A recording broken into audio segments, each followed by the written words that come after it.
Assalamualaikum warahmatullahi wabarakatuh. Waalaikumsalam warahmatullahi wabarakatuh. Ambil aja airnya. Bismillah, salatu wassalamu ala rasulillah wa ala alihi wa sahbihi wa man tabi'ahu wa mawala. La hawla wa la quwata illa billah, amma ba'du. Pemirsa dan TV dimanapun Anda berada, jamaah Majelis Ta'lim An-Nahdiyah di studio, yang insya Allah sama-sama dirahmati dan dimuliakan Allah Subhanahu wa Ta'ala. Amin ya rabbal Amin, alamin. amin ya rabbal alamin. Jumpa lagi dalam bingkai acara Ngopi sama Kiai, ngobrol pintar seputar agama bersama Pak Kiai. Kali ini memasuki episode yang ke-23. Insya Allah masih tetap bersama Hendra Tuko dan tentunya dengan narasumber yang sekaligus pengasuh acara ini. Beliau adalah guru kita, Dr. Andes Masuk Pak Kiai Zaidin. Haji Asmuni Al-Haytami NK. Beliau adalah pengasuh pondok pesantren Darul Amanah An-Nahdiyah yang beralamat di Kelurahan Kenanga, Kecamatan Cipondo, Kota Tangerang, Provinsi Banten, Indonesia. Yang insya Allah beliau masih akan terus setia membimbing kita untuk mendapatkan ilmu yang insya Allah semoga bermanfaat untuk kita semua. Amin. Dan untuk episode kali ini kita akan membicarakan seputar Muharram atau kemuliaan-kemuliaan yang ada di bulan Muharram atau tahun baru Hijriah. Insya Allah akan kita kupas dan semoga apa yang akan disampaikan oleh guru kita nanti akan membawakan hikmah buat kita semua. Amin. Terima kasih dan selanjutnya guru kita untuk menyampaikan mukadimahnya. Dipersilakan. Assalamualaikum warahmatullahi wabarakatuh. Waalaikumsalam warahmatullahi wabarakatuh. Alhamdulillah ala ni'amillah wassalatu wassalamu ala rasulillah la hawla wa la quwwata illa billah. Qala Allah ta'ala fi kitabihil karim a'udzubillahi minasyaitonir rajim.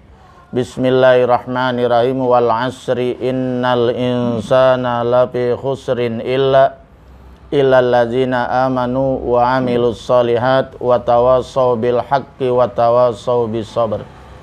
Wa qala Rasulullah sallallahu alaihi wasallam, khairukum man tala umruhu wa hasuna amaluh wa syarrukum man tala umruhu wa sa'a amaluh. Ai kama qala Rasulullah sallallahu alaihi wasallam. Rabbi shrah li sadri wa yassir li amri wahlul 'uqdatam min lisani yafqahu qawli. Rabbi zidni ilman nafi'a warzuqni fahman jaida bil lail wa nahar.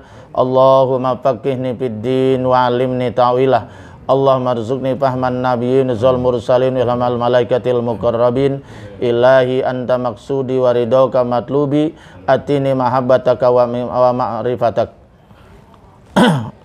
Amma ba'du, marilah kita bersyukur kepada Allah Subhanahu wa taala bahwa pada malam yang sangat mulia ini, malam Tasu'a ya, malam ke-9 yaitu daripada bulan Muharram, yaitu kita dipertemukan oleh Allah atas izin Allah bersama-sama, yaitu di Pondok Pesantren Darul Amanah An-Nahdiyah. Mudah-mudahan pertemuan kita pada malam hari ini mendapat keridhaan dari Allah Subhanahu wa taala. Karena kita masih berada di awal bulan Muharram, yaitu awal tahun Hijriah 1443 Hijriah. Saya selaku pribadi maupun selaku pengasuh Pondok Pesantren Darul Amanah Nahdiyah mengucapkan kepada jamaah baik yang hadir di sini maupun yang sedang menonton di dan TV di YouTube, ya, selamat memasuki tahun baru Hijriah 1443 Hijriah. Mudah-mudahan tahun ini lebih baik daripada sebelumnya. Amin. Insya Allah tahun ini lebih berkah daripada sebelumnya. Baik urusan dunia maupun urusan akhiratnya. Amin ya robbal. Karena kalau tahun kita tahun ini sama dengan tahun kemarin, itu berarti rugi. Betul nggak? Karena waktu itu terus berputar. Dari detik, menit, betul nggak? Tik, tik, tik, net, net, net. Terus ya kan, hari, kemudian hari Minggu, bulan, tahun. Sudah berapa detik yang kita habiskan? Susah ngitungnya itu. Sudah berapa menit umur yang diberikan oleh Allah telah kita gunakan. Betul nggak? Betul. Pak Sucipto? Berapa bulan, berapa tahun umur yang kita telah habiskan? Ya, mungkin kalian yang tahu semua. Kalau saya sudah 60 tahun. Umur saya habiskan. Betul nggak? Nah, ibaratnya kalau menurut keterangan Rasulullah SAW bahwa umur ummati baina sitin wa sab'in. Umur rata-rata umatku yaitu akhir zaman itu 60 sampai 70. Nah, berarti saya harus siap-siap. Ya, mudah-mudahan paling tidak mengikuti umurnya Rasulullah SAW. Syukur-syukur kita bisa lebih dari itu supaya lebih banyak lagi bertobat beribadah kepada Allah Subhanahu wa taala. Kenapa?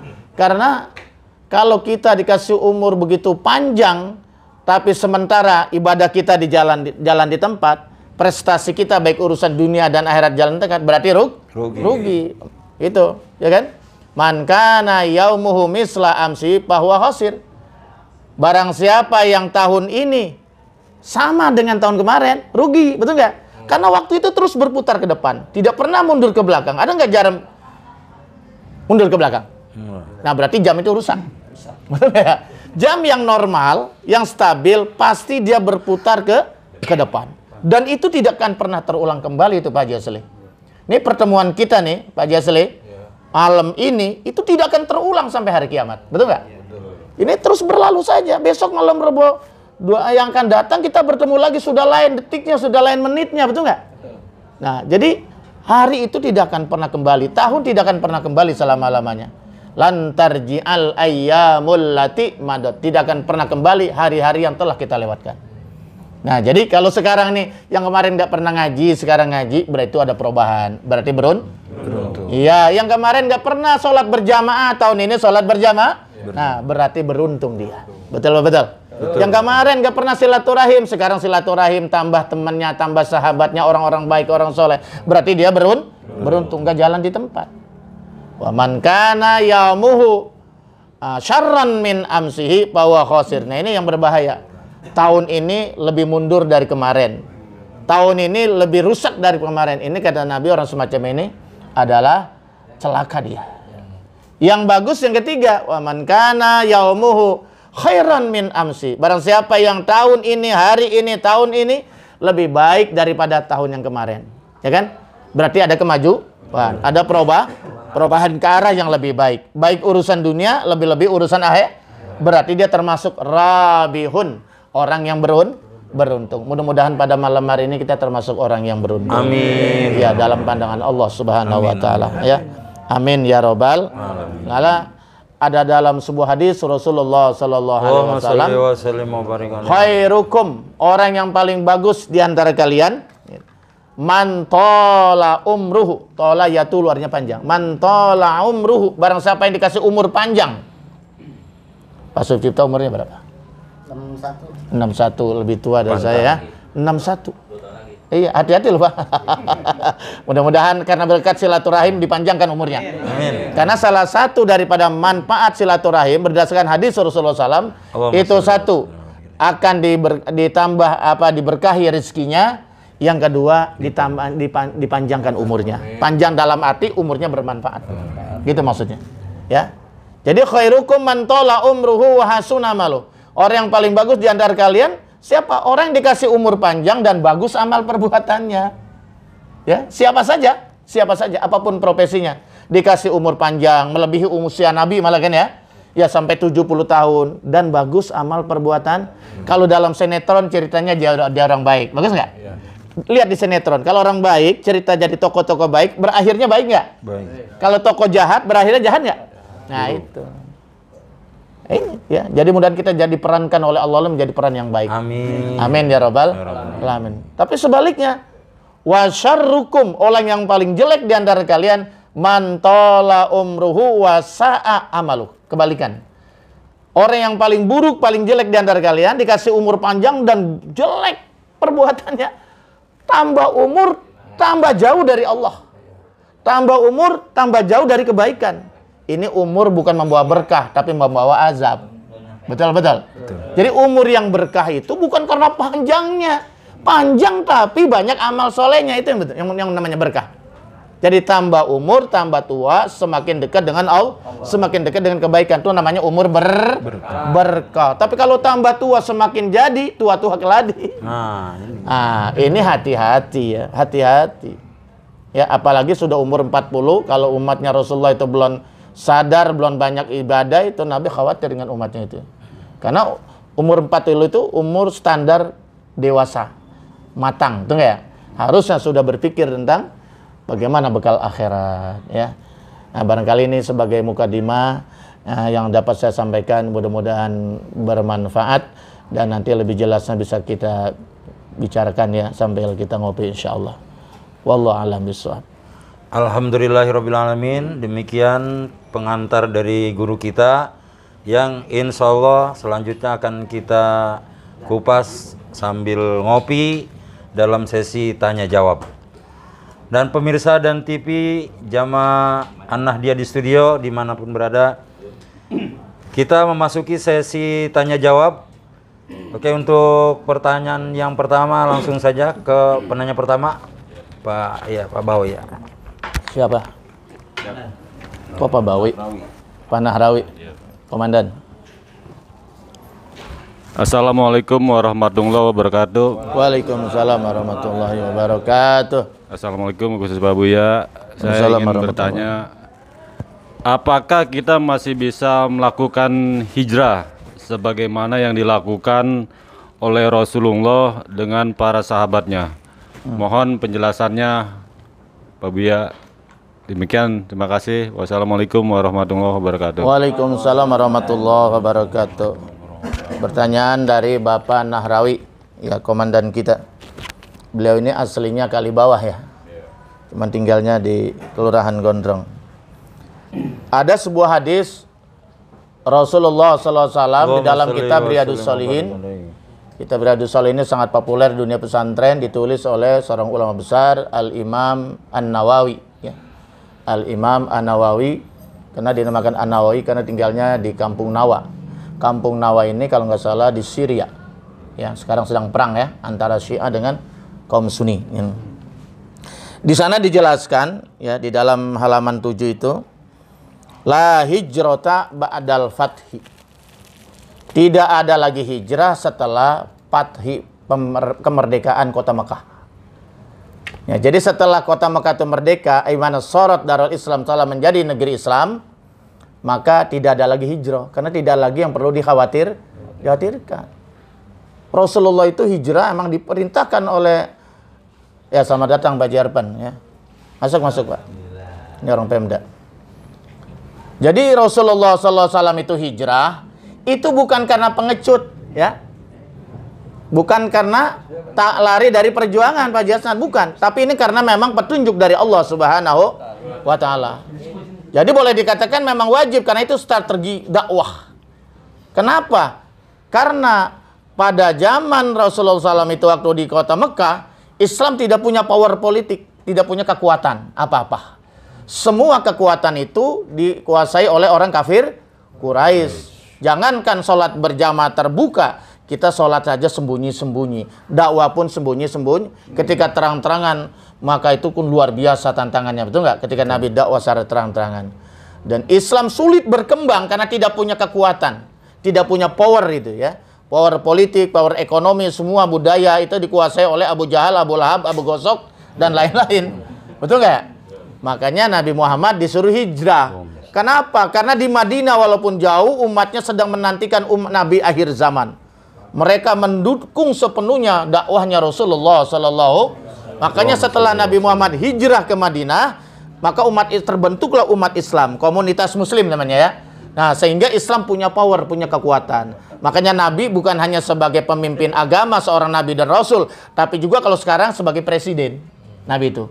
Maka Nabi lah mulai menyusun kekuatan ekonomi, menyusun kekuatan militer, ya, jaga-jaga kalau nanti diserang oleh kafir Quraisy. Dan ternyata itu pernah benar-benar terjadi di bulan Ramadan, perang yang pertama namanya perang Badar. Betul nggak? Betul. Nah itu. Tapi ketika Nabi hijrah ke Madinah, udah sekian lama, Nabi Muhammad itu dengan 10.000 umat Islam sebetulnya bukan mau perang dan balas dendam kepada orang kafir Quraisy yang di Mekah, bukan. Tetapi karena melaksanakan ibadah haji yang pertama dan terakhir, makanya dinamakan haji wada itu. Tapi apa yang terjadi? Mereka ketakutan luar biasa. Waduh, kita dibantai nih, jangan-jangan disate ini ya. Ternyata bahwa Nabi Muhammad itu dengan jamaahnya, dengan umatnya adalah ingin menunaikan ibadah haji, gitu kan? Nah, pada saat itulah Abu Sufyan mendapat hidayah Islam. Karena di saat mereka suasana genting dan ketakutan, Rasulullah mengatakan, "Man dakhala baita Abi Sufyan faqad amana." Barang siapa yang masuk ke rumah Abi Sufyan faqad amina, maka dia telah aman. Jadi Abu Sufyan dalam kondisi kepepet masih dihormati oleh Rasulullah. Akhirnya apa? Dia membaca syahadat. Karena Abu Sufyan ini sebagai pimpinan yang baca syahadat, maka akhirnya rakyatnya pun baca syahadat, masuk Islam berbondong-bondong, kecuali nggak dapat hidayah, kabur dari kota Mekah. Maka turunlah iza jaa nasrullahi wal fath wa ra'aitan nasa yadkhuluna fi dinillahi afwaja. Yadkhuluna, mereka masuk di dalam agama Allah berbondong-bondong afwaja. Nah, setelah itu maka kota Mekah dinamakan kota yang merdeka, menjadi kota Islam. Makanya Nabi ngomong setelah itu, la hijrata badal fath. Tidak ada lagi hijrah. Ngapain hijrah? Karena kota Mekah sudah terbebas. Abu Sufyan satu yang jadi pemimpinnya itu adalah setelah mendapat hidayah masuk Islam. Abu Jahal nggak dapat hidayah, mati kafir. Apa lagi? Abu Lahab pamannya sendiri nggak dapat hidayah karena kesombongannya, mati kafir. Abu Sufyan alhamdulillah masuk akhirnya anak buahnya semua masuk Islam. Semua patung-patung, 360 patung dihancurkan semua yang ada di sekitar Ka'bah itu. Masya Allah, luar biasa pada saat itu. Makanya tidak ada lagi hijrah. Nah, tadi sesuai dengan pertanyaan, apakah kita masih bisa hijrah? Hijrahnya seperti apa? Karena hijrah itu, kalau kita lihat di dalam Syarah Riyadhus Shalihin itu, hadis yang di awal itu, tentang hijrah itu, ternyata hijrah macam-macam. Sekutif itu. Ada hijrah inda nazariyatil makan, ada hijrah secara tempat, fisik, teritorial. Ya kalau bahasa kuliahnya itu. Secara teritorial artinya secara fisik hijrah dari Mekah ke Madinah. Nah, itu yang dilakukan oleh Rasulullah dengan sahabat muhajirin. Muhajirin itu orang yang pindah dari Mekah ke Madinah. Kalau Ansor orang yang ahli Madinah, asli Madinah, Yasrib pada saat itu yang menolong perjuangannya Rasul, makanya dinamakan kaum dua sahabat inilah dipersaudarakan oleh Rasulullah SAW. Luar biasa pada saat itu.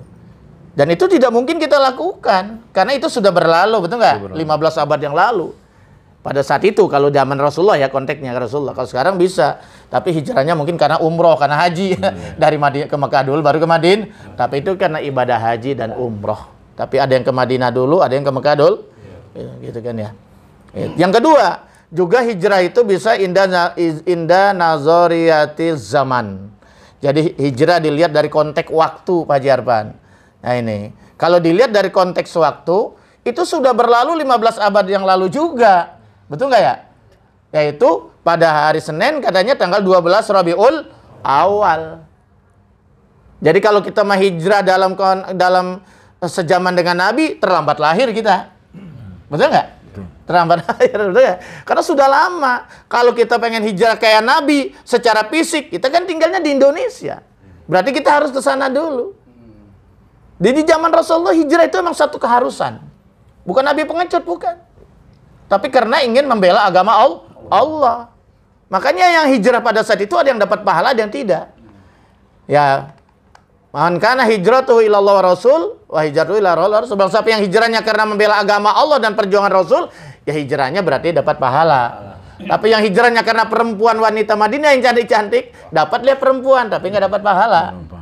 Barang siapa yang hijrahnya karena dagang, ya dapatlah dunia tapi nggak dapat pahala. Itu yang dimaksud inamal a'malu bin niat. Segala amal perbuatan tergantung niat. Nah, kita pun nih sekarang malam ini tergantung niat kita. Kalau niatnya cuman karena YouTube ya nggak ada pahalanya. Ya, itu kan cuman YouTube karena pandemi aja kan ya, supaya dakwah kita lebih banyak dilihat orang. Itu kan dakwah juga, betul nggak ya? Betul. Agar jangan kita lingkungan skup kecil. Ya bukan karena riya, bukan karena riya, kan karena riya lebih di stop ya. Masya Allah, itulah. Tapi ada hijrah yang ketiga yang ini bisa kita lakukan, yaitu hijrah inda nazariyatil makna, ya, maknawi, secara maknawi, secara substansial. Itu bisa aja dilakukan kalau hijrah dari segi nilai, dari segi makna, betul nggak? Betul. Misalnya yaitu hijrah minal mutakhir ila ta'akhur ila taqaddum, dari keterbelakangan ke kemaju. Jangan kita selalu, kita ini negara kaya, tapi kita nggak jadi tuan rumah. Yang jadi tuan rumah malah asing. Betul ya? Mestinya kita kan yang jadi tuan rumah, betul nggak? Secara ekonomi maksud saya. Kenapa mereka yang jadi tuan rumah? Nah, kita harus berpacu secara ekonomi. Kita harus maju, betul nggak ya? Nah, kalau hijrah begini bagus nggak? Bagus. Kita kan lebih banyak jadi konsumen daripada produsen, betul nggak? Lebih banyak beli, belanja daripada memproduksi. Kan begitu? Masya Allah. Nah, kalau begini bagus. Atau minal ma'asi ilal masaleh. Hijrah dari segala maksiatan, stop kemaksiatan, hijrah kepada amal soleh. Kalau ini bisa dilakukan kapan dan di mana? Nah, pada malam hari ini pun kita sedang hijrah. Haji Asnan, Mas Nan ya. Ini hijrah. Pak Haji Asli hijrah nih kan pendatang baru nih. Pak Sucipto hijrah. Dari rumah hijrah ke acara ngopi, ngobrol pintar seputar agama sambil hijrah. Hijrah apa lah? Hijrah dari ke tempat sinetron, biasa nonton sinetron misalnya, ke pengaji. Bagus nggak kira-kira? Bagus. Nah, iya, cakep itu. Itu namanya minal ma'asi ilal masoleh. Yang biasa maksiat sekarang stop, berhijrah kepada hal-hal yang bersifat amal sol. Misalnya minal ahlakil mazmumah ilal mahmudah. Hijrah dari ahlak yang tercela, ahlaknya buruk, rubah ini tahun baru. Kita hijrah kepada ahlak yang terpuji. Nah, kalau ini bisa dilakukan. Kapan, di mana? Saja kalau model begini. Atau minal jahli ilal ilmi. Daripada kebodohan kepada ilmu pengetahuan. Iya, hijrah, masa selamanya bodoh. Ya. Kata orang tua dulu, nah, ini kata orang tua saya ya. Gua biarin bodoh. Gua mau jadi petani, tapi lu nggak boleh bodoh. Lu harus pinter. Makanya saya kalau lagi belajar nggak pernah diganggu. Kalau lagi sekolah nggak pernah diganggu. Tuh orang tua dulu hebatnya begitu. Tuh. Yang mudah-mudahan orang tua saya dilapangkan alam kubur. Amin. Bapak saya tuh nggak pernah makan bangku sekolahan, Pak. Dia kalau baca koran nyungsang gitu. Orang dulu bisa baca Quran tapi nggak bisa baca koran. Orang sekarang pandai baca koran tapi nggak bisa baca Quran. Nauzubillah summa nauzubillah. Kenapa nggak hijrah itu? Dari kebodohan kepada ilmu. Masya Allah. Ya. Minat taklid ilal itiba. Taklid, dengar nggak taklid? Hijrah dari taklid, ngikut nggak tahu dasarnya. Tahu dasar. Sholat, lo ngapa sholat? Sholat zuhur kok begitu? Yang kong gua begitu. Betul ya? Ya ngikut nggak tahu dasarnya. Ya, mending ngikutnya sama orang berilmu, tidak. Jadi nggak boleh itu ibadah begitu. Ibadah itu minimal itiba. Ngerti nggak itiba? Itiba itu ngikut tapi tahu dasarnya. Dari mana? Dari guru saya. Guru kamu siapa? Masa kita nggak punya guru? Setiap orang tuh wajib punya guru. Kalau nggak punya guru nanti pertanggungjawabannya gimana? Itu pun jangan sembarangan. Jangan-jangan gurunya ISIS. Guru itu yang sanadnya jelas gitu loh. Ya, guru belajarnya sama siapa, kayaknya siapa, jelas gitu loh. Betul nggak ya? Kalau tidak, jangan-jangan salah itu. Itu, Pak. Nah, karena orang kalau nggak punya guru, nanti kalau dia ibadah itu gurunya setan. Kan begitu. Betul nggak? Nah, jadi taklid itu melakukan sesuatu tanpa dasar ilmu. Tapi kalau ittiba, melakukan sesuatu tahu dasarnya. Dasar mana? Ini dalil-dalilnya, ini dalilnya. Kalau nggak hafal, bilang aja, saya ngikut guru saya. Di sana, saya anu, begitu. Kan namanya masih punya pegangan, betul nggak? Begitu. Nah, kita nggak usah ijtihad lah. Kalau ijtihad itu kelasnya Imam Syafi'i, kelasnya Imam Malik, kelasnya Imam Abu Hanifah, kelasnya Imam Ahmad bin Hambal. Itu mereka mujtahid. Mereka nggak taklid. Mereka nyari sendiri dasar-dasar hukum dari Quran dan hadis. Kemudian mereka lahirkan itu hukum-hukum itu. Kalau kita kan nggak, tinggal ngikut. Namanya ittiba, betul ya? Betul. Ngikut. Karena udah ada semua di kitab. Ini hukumnya apa, ini hukumnya apa. Itu namanya fikih. Karena fikih itu lahirnya dari usul fikih. Usul fikih itu siapa yang merumuskan? Itu 4 mazhab. Yang pertama Imam Hanafi, Abu Hanifah. Itu tinggalnya di Baghdad. Itu imam yang paling senior. Yang kedua Imam Malik, ini imam gurunya Imam Syafi'i ini. Guru Imam Syafi'i pernah belajar langsung Imam Syafi'i. Tinggalnya di Madinah. Yang ketiga baru Imam Syafi'i. Imam Syafi'i ini pernah belajar Imam Maliki, pernah belajar juga sama murid-muridnya Imam Hanafi. Karena Imam Hanafi sudah meninggal dunia. Imam Syafi'i lahir, Imam Syafi'i meninggal dunia. Jadi nggak ketemu jauh. Nah, kemudian yang keempat Imam Hambali, Ibnu Hambal. Ibnu Hambal ini hampir hafal 1 juta hadis. Ini murid terbesarnya Imam Syafi'i. Imam Syafi'i. Kok mereka berbeda antara guru dan murid? Itu kan soal biasa. Nggak ada masalah berbeda itu asalkan ada dasar ilmunya. Nah, cuman kita alhamdulillah di Indonesia ini mayoritas pakai Imam Syafi'i karena kebetulan dulu yang datang kemari ulama-ulama wali songo itu imamnya Syafi'i. Nah, ya. Iya, mazhabnya Imam Syafi'i. Itu akidahnya juga Ahlus Sunnah wal yaitu Abu Hasan Al-Asy'ari dan Al-Maturidi. Alhamdulillah. Tapi negara-negara lain ada yang Hanafi, seperti Maroko itu Imam Maliki, seperti di Mekah Madinah itu Imam Hambali. Padahal Imam Syafi'i, Imam Maliki tinggalnya di mana? Madinah. Malah yang berlaku di sana mazhab Hambali, ya. Ya, kenapa? Ya karena rajanya di sana itu mengikut mazhab Hambali. Jadi nggak boleh berlawanan dengan raja. Mazhab resminya maksud saya. Nah, itu barangkali yang dapat saya sampaikan bahwa kita sekarang ini masih bisa hijrah. Tadi siapa saya nanya? Pak Narawi masih bisa, Pak. Tapi kalau hijrah, maksud saya bukan hijrah secara fisik kayak Nabi dulu dari Mekah ke Yasrib, bukannya secara waktu 12 Rabiul Awal sebenarnya 15 abad yang lalu, tapi secara nilai. Mari kita hijrah. Nilai-nilai hijrah itu bisa kita lanjutkan. Ya betul nggak? Dari keburukan, dari kebaikan, dari maksiat kepada amal soleh dan seterusnya insyaallah. Wallahu a'lam bishawab. Alhamdulillahirrabbilalamin. Pemirsa, demikian tadi penjelasan dari guru kita atas pertanyaan dari Bapak Nahrawi yang menanyakan permasalahan hijrah ya. Jadi yang jelas saat ini kita hijrah dari sesuatu yang kurang baik atau yang buruk kepada sesuatu yang lebih baik, yang terbaik bahkan insya Allah. Amin, amin, amin. Semoga itu tadi apa yang telah disampaikan oleh guru kita dapat menyerapnya dan kita bisa mengaplikasikannya dalam kehidupan kita sehari-hari. Amin, amin ya rabbal alamin. Sambil ngopi jangan dilihatin aja, silakan. Iya, ini kan di dalam jangan terlalu tegang ya, jangan terlalu serius banget. Serius kita ngajinya, tapi ngopi jalan terus. Nah.